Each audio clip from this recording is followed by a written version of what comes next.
tax burden that we impose upon our residents as low as possible. As you may know, we did a 0% tax increase this past June. We did 0.55% the previous year. Some of us fought for 0, and we're trying for 0% again in the coming year, though it's still too early to tell whether we'll be able to achieve that or not. Developments like this scare the members of the school board a lot. We've got, what I consider a very low estimate of students compared with a worst case scenario that Dave presented, and obviously the truth is likely to be somewhere in the middle. Lower Pottsgrove Elementary is my biggest concern. It's an aging building. It's at capacity now. And it's not just at capacity in terms of classroom space, it's at capacity in terms of its ability to process the students through their day, handle them in the lunchrooms, put them into special classes, all the things, recess, all the things that we do in that school. And I know from personal experience, because my son just left after 3 years at Lower Pottsgrove.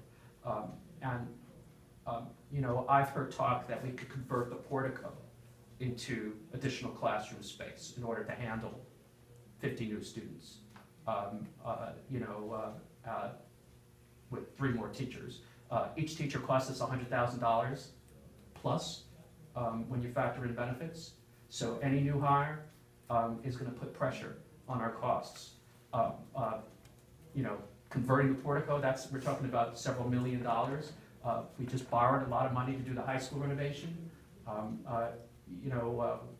We're not in bad economic shape, thanks largely to the good financial stewardship from people like Dave, but we have grave concerns about a 500-unit housing development coming in, and then another 50-unit development in Upper Pottsgrove, which isn't under your purview, but the combination is going to add students, and I believe it's going to add a lot more than the numbers we're hearing. I live in the Southview development, which granted is for a lot of 4-bedroom houses, and so it may not be particularly relevant, but there are 32 units and over 60 kids.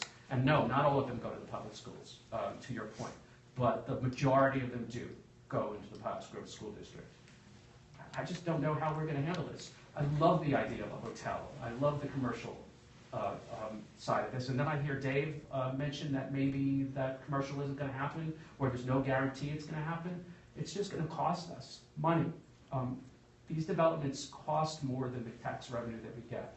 It is a tax. It is a loss for the school district. I'm not speaking for the board tonight. I'm speaking for myself as president of the board. But I have spoken with several members of the board, and none of us think that this is going to work out well for any of us. And I just hate to see a world where 4 or 5 years down the road we're going to have to raise taxes to the max again, and we're already the 4th highest taxes in Montgomery County. I'm frankly terrified, so I wanted to share those concerns with you folks, and ask that you take them into account as you figure out what we're doing. Okay, thank you. Thank you. Questions from the commissioner? Anybody? Okay, thank you. Yeah, that's my seat.